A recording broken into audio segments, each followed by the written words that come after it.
इस शरीर की रचना जिस गर्भ में हुई है, इसके कल्याण होने के पहले उसका कल्याण होगा। जो इस शरीर का पिता रहा है, इसको परम पद प्राप्त होने के पहले उसको परम पद प्राप्त होगा। बताना नहीं चाहिए, पर हमने निजनों से बताया था। ये वृंदावन में थे, जब हमारी माता जी पधारी ना, शाम ने देखा श्रृंगार किए हुए आए और कहा, गांव में बबुआ कहा जाता है, उनका बबुआ हम तुम्हारे पास आ गए। एकदम उठ के बैठ गए। हम कहा हमारी माँ का सिंह जी के पास पधारने का हो गया।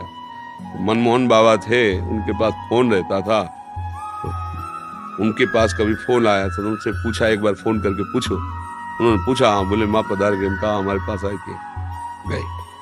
प्रमाण सहित ये भगवत मार्ग है।